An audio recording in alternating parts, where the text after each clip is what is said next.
Praise the Lord. B rooted in Jesus Christ എന്ന ചാനലിലേക്ക് ഏവർക്കും സ്വാഗതം. ഇന്നത്തെ ചിന്തക്കായിട്ട് നമുക്ക് ബൈബിളിൽ നിന്നും ഒരു വാക്യം വായിക്കാം. എബ്രായർ 5:12. കാലം നോക്കിയാൽ ഇപ്പോൾ ഉപദേഷ്ടാക്കന്മാർ ആയിരിക്കേണ്ടുന്ന നിങ്ങൾക്ക് ദൈവത്തിന്റെ അരുൾപ്പാടുകളുടെ ആദ്യ പാഠങ്ങളെ തന്നെ വീണ്ടും ഉപദേശിച്ചു തരുവാൻ ആവശ്യമായിരിക്കുന്നു. കട്ടിയായുള്ള ആഹാരമല്ല, പാലത്രേ നിങ്ങൾക്ക് ആവശ്യമെന്ന് വന്നിരിക്കുന്നു. ഒരുവൻ രക്ഷിക്കപ്പെടുന്ന സമയം മുതൽ ലഭിക്കുന്ന ഉപദേശങ്ങളും ആത്മീക കൂട്ടായ്മയും അവനെ ആത്മീയ വളർച്ചയിലേക്ക് നയിക്കുന്നു.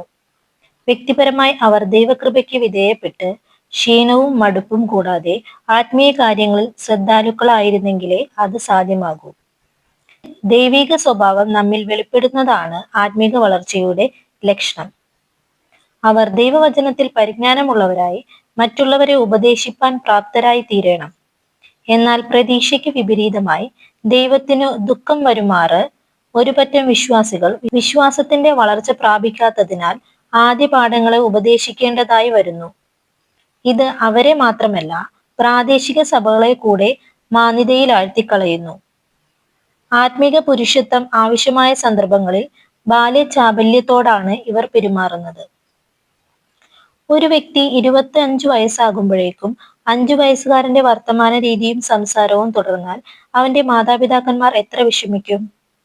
അതുപോലെ തന്നെയാണ് ക്രിസ്തീയ ജീവിതത്തിലും ആത്മീക വളർച്ചയില്ലാതിരിക്കുന്നവർ ബലഹീനരാണ്. അവരുടെ ജീവിതത്തിൽ എന്ത് സംഭവിക്കുന്നു എന്ന് എബ്രായർ ലേഖകൻ പറയുന്നു. ഇതിനെക്കുറിച്ച് ഞങ്ങൾക്ക് വളരെ പറവാനുണ്ട്. എങ്കിലും നിങ്ങൾ കേൾപ്പാൻ മാന്യമുള്ളവരായി തീർന്നതുകൊണ്ട് തെളിയിച്ചു തരുവാൻ വിഷമം.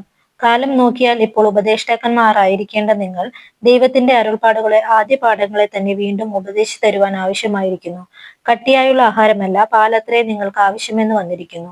പാൽ കുടിക്കുന്നവനെല്ലാം നീതിയുടെ വചനത്തിൽ പരിചയമില്ലാത്തവനത്രേ, അവൻ ശിശുവല്ലോ. കട്ടിയായ ആഹാരം നന്മ തിന്മകളെ തിരിച്ചറിയുവാൻ തഴക്കത്താൽ അഭ്യസിച്ച ഇന്ദ്രിയങ്ങൾ ഉള്ളവരായി പ്രായം തികഞ്ഞവർക്കേ പറ്റുകയുള്ളൂ.